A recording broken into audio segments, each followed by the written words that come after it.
Something wicked this way comes. Malagor the Crowfather, a boil on the face of reality, swoops into Warhammer 2 for some action on the Ash Plains with a rumbling, bumbling, stumbling Cygor known as the Eye of Morrslieb. Call him Uncle Rico because he can throw a block of amber clear over them mountains. But there's a bigger boulder for the Beastmen to worry about here. The rogue idol of GORK and possibly Mork, a totem to the Greenskin Pantheon. It's clobbering time, and as you guys well know, it can be a bit of a vicious pick against the Beastmen. There are some races that just do not deal well with heavily armored terror-causing monsters, and the Cloven ones certainly fit that bill. But both players know that going in, so the Beastmen can build to counter the Rogue Idol, and the Greenskins can simply skip it altogether and find an alternate route to victory.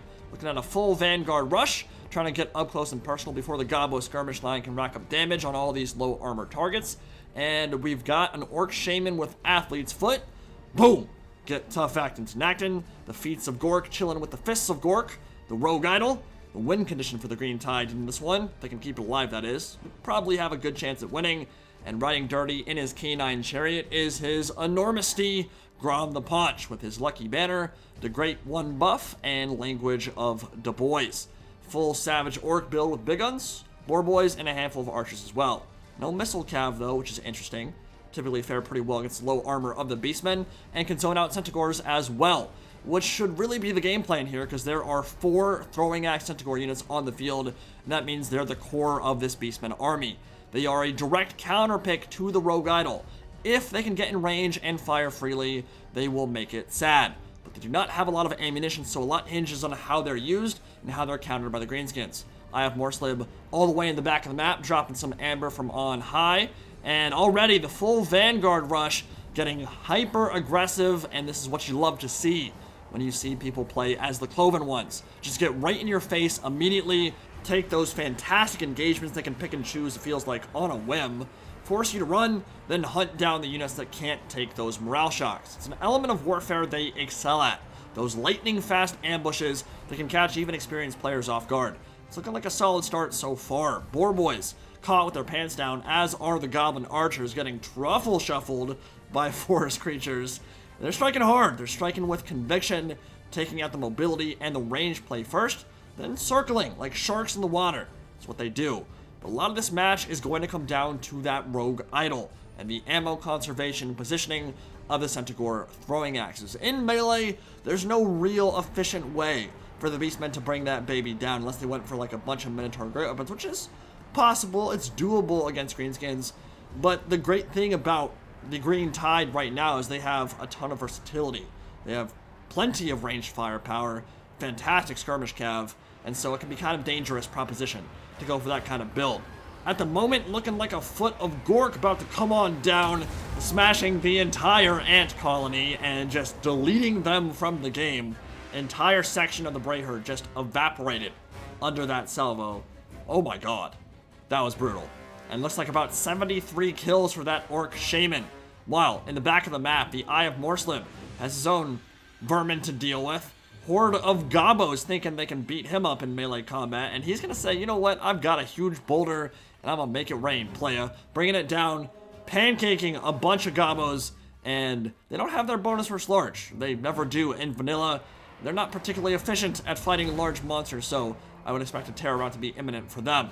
Speaking of terror routes, in the center for the Beastmen, they had an Ungor front line. They weren't going to be able to sustain in melee for very long at all. And you can see that already the infantry is mostly gone. Now, a lot of that will come back, but it's taken tremendous damage from the boar boy charges, from the fact that Savage Orcs and Savage Orc Big Guns are quite a large threat to Ungors, who are mostly just expendable fodder. And of course, the Rogue Idol not making things any easier and doing a bit of friendly fire damage to his own orcs as well. Now, of course, no actual friendly fire from punching them. It'll just knock them around a bit. We got belly flops coming in, faking everybody out so hard it somehow still killed a dozen Ungors or so. And those righteous fists of GORK are turning this hill into a graveyard for goat people, while it also bullies its own army. Rogue Idol of GORK and possibly Mork cares not from whence the blood flows, only that it does. And there are some benefits here to skipping out on the infantry grind in this type of battle as well. It means Grom the Paunch doesn't have many high-value troops to slaughter. Believe me when I say he has no issues blending Bestigors given half a chance, and if you go for an Ungor front line, which is what GORK has done here, it also means you save some money for more Centigors and that amber chucking Cygor, which can be quite a useful boon. But so far, Greenskins completely ran over that infantry grind as a Savage Dominion from Maligor the Dark Omen is raised up near the Rogue Idol, likely to just run in and trade some right hooks, go blow for blow while the summon is active. The Eye of Morrslieb is safe from the fearsome Gamos that tracked it down all the way to the edges of this map.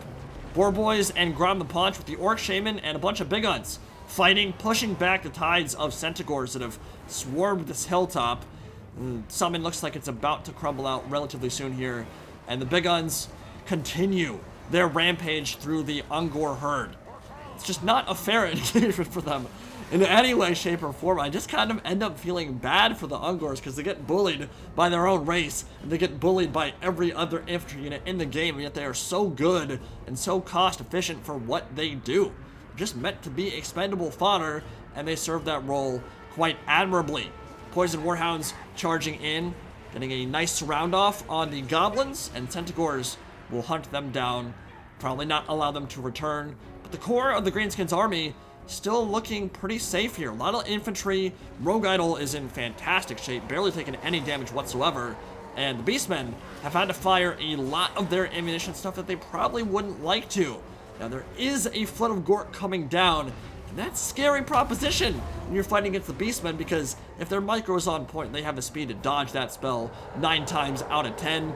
And instead, we're going to see a lot of Savage Orcs get jibbed by the wrathful stomp of a god. It wasn't the Beastmen that died there, it was Greenskins. Maybe only 2 or 3 Centigor models fell in that spell. Cygor firing in from the other side. He's going to be a good way to clear out a lot of this infantry. Savage Orcs and big guns do not enjoy being pounded by Amber from downtown. And that will continue. They don't really have a way to tie it down at this point, unfortunately. Boar Boys are the only option. With the HP they have left, they would probably get terror routed immediately after charging in. Harpies also tying them down. That's a nice pinning move from the Flyers up top, making sure that they can't go anywhere, and then Centigor throwing axes, getting rid of the rest of the Boar Boys. Probably going to lose those Harpies for it, but certainly a good trade. What that means is the Greenskins army core is ripe for the plucking, ready to take them to farmer's market. That Rogue Idol is now a little bit exposed.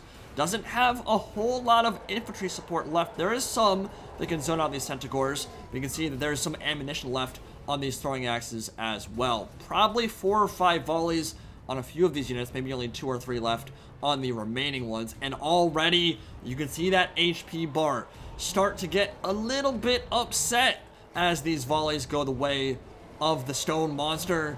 The avatar of GORK and Mork beginning to feel it. Boulders dropping off. Nothing under it to crush under all that stone.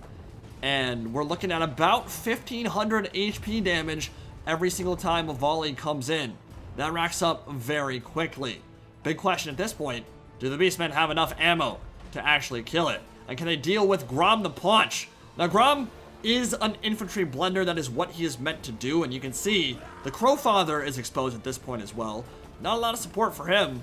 Grom should be able to dominate him given some time, but getting knocked over might be the Crowfather's saving grace here. It will probably make that duel take a little bit longer than Grom would like. Now, my point there was, oh, hey look, Maligor can actually fly in Warhammer 2. Awesome, his wings are actually useful for something. Fantastic. Great job there, CA. Awesome work. Yeah, Grom can still beat up on Cygors. I think he would actually do pretty well against the Eye of Morrslieb with some cycle charging. And that Rogue Idol is still a huge threat, even at below half HP. Eye of Morrslieb is pretty healthy at the moment. Cygor stomping his way over, and we might get a kaiju battle to end this one. But Grom has his regeneration. He's doing a great job right now. He'll definitely kill off Centigors in melee combat. And that's pretty much all that remains of the Beastmen army, besides a few Warhounds and Ungors too. So, 2 monsters enter the Thunderdome. Only one may exit it alive. Throwing axe is continuing to harry that avatar of GORK. The Great Un is here. Just got popped. Look at that weapon damage, man. Over 900 on the Rogue Idol. And the Beastmen saw that and said, I think we're going to run away now. Probably a smart plan. We got a little bit of psycho charging going on just to get rid of the Savage Horse. But here comes Grom on his Wolf Chariot. And they'll feast on some Centigor, some deer people, no problem there. More throwing axes going towards the stone monster in the center. And now, you don't see this every day, we're seeing the Eye of Morrslieb chuck boulders at the single entity monster. I mean, it's not the most efficient way to use a Cygor, but at the end of the day, it's about 300, 350 damage, getting through the armor, bypassing it completely. And a foot of GORK about to rain down. Centigor's definitely dodged it. That could have gotten bad. I like the idea there. Normally, that would have been the avenue of escape they would have taken, and he wanted to catch them while they were pulling away. But it was noticed, and they decided to run the other way. Unfortunately for the Beastmen, they're now terror routing, and this is where they often run into trouble. They just get stomped down. In the late game, they run out of momentum, they run out of ammunition, and then they can't deal with the Rogue Idol. But they still have stuff on the field right now, and the Eye of Morrslieb, the Cygor ROR, is actually quite a bit healthier than the Avatar of GORK at the moment. Warp Gaze used to pin Grom the Paunch down to give that Cygor a little bit more time, a little bit more space, so a fat Gobbo on a Wolf Chariot isn't biting at his cankles. Here we go. We got a duel with Grom and the Eye of Morrslieb now, but it did allow one more Amber Boulder to hit the Rogue Idol, and now Beastmen are fully committing. They sense blood in the water, but will it be enough? Grom is actually taking a lot of damage here. That low melee defense is not helping against the 55 melee attack or so of the Cygor. Rogue Idol bounding into CQB. Beastmen beginning to rout. Grom the Paunch is looking pretty low. I feel like that Cygor is getting a little bit lucky on the attack rolls right now. It does not have bad melee attack, and Chariots have kind of low melee defense, but to land that many attacks in a row on a pretty powerful combat lord, a little bit surprising. Don't see that too often. Grom's axe biting deep. Big smash coming in. It's clobbering time. Centigor just routed off. Balance bar swinging a little bit in favor of the Beastmen, but it really comes down to this monstrous duel. If Malagor the Dark Omen is left alone here, he will rout. The Beastmen will leave the field quickly, but the Rogue Idol dropping so low, wavering at this point. Grom is wavering as well, and that's a mass rout for the Greenskins. Beastmen are going to be able to take the battlefield with slivers of HP and only a handful of models remaining. Very impressive play from GORK and the Beastmen there. Well played from EB Dustin as well. He was caught off a little bit off guard by that Vanguard deployment and ambush right at the start of the game, but recovered nicely after losing about half HP on one of his Boar Boys rather. But yeah, I was really impressed with GORK and his Beastmen play there. The Centigor's throwing axes made an incredible impact on that game, and those are the units you want to make that kind of impact, because if they don't, you're going to lose. You just don't have an option for killing the Rogue Idol unless you go for like a full minibus. And as we've already said, Greenskins have a lot of way to punish that with skirmish fire, from missile cavalry, from goblin foot archers, a lot of cost-efficient ways to just get them off the field. So yeah, saved just enough ammo to get it low, and you do not want to be fighting a Rogue Idol when it's low. We saw 2 attacks there at the end, took the Cygor from about half HP down to about 1/8 or so. I mean, it was really starting to get beat up bad, but they managed to get the morale shock in the late game. That's what the Beastmen are good for, and they managed to carry it home. GG.